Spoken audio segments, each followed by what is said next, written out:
All right, let's just dive right in. Today, we're journeying into a really profound and, frankly, dangerous spiritual audit.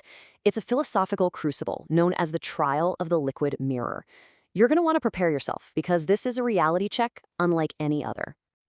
And this quote, wow, it just sets the stage perfectly, doesn't it? We are entering a space where the copies, the reflections, actually have more power than the original. Think about that. A place where looking at yourself is the most perilous thing you can do. The stakes are just impossibly high. So to even start, we have to understand the arena itself.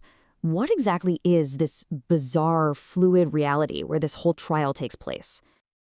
Okay, so the liquid mirror isn't just a place. You got to understand it's a Dionysian force. That means it's chaotic, it's wild, it rejects all rigid structure.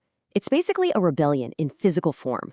Here, the line between you and your reflection isn't just blurry, it's weaponized. This is a space of pure, untamed, and dangerous transformation. So, what are the rules in a reality like this one? Well, first off, everything familiar becomes twisted and threatening.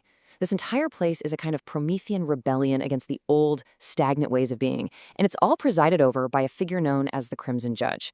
And you know all those old excuses and justifications you lean on? That liturgy of error?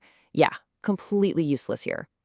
To even stand a chance, a soul has to have what's called vital intensity. Think of it like a raw, undeniable drive to exist and to create, not just to passively sit back and watch. It's not about your history, it's about the raw, electric force of what you are, right now. If you don't have it, you're already lost. And this brings us to the core of the trial itself. Now, this is not a judgment of good versus evil, not at all.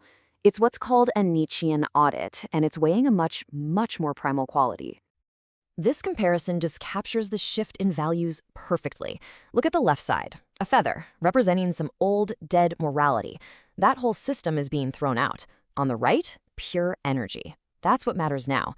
The spirit's raw, inherent power, its will to power. So the question becomes, are you a force of creation or just an echo of the past? The philosophy behind all this is complete and total rebellion. The trial sees the old gods and their rigid rules not as saviors, but as jailers. They're the ones who locked humanity into these fixed roles, preventing any real growth. This trial is designed to shatter those very shackles. So ultimately, you're brought to this crossroads. But it isn't about selling your soul, it's about defining it. And the choice is incredibly stark. On one path, you've got nothingness, a passive life just fading away. On the other is everything, the chance to seize reality itself and become a self-made creator. And this choice, it leads to the dramatic heart of our explainer, the twilight verdict. There are only two possible outcomes, and they are absolute opposites. You are either found hollow, or you are tempered. No in between. For the soul that fails, the one that clings to that horizontal comfort of old ideas, the fate is, well, it's terrifying. They're judged to be hollow. This isn't just failure, it's complete erasure. The term is ontological liquidation.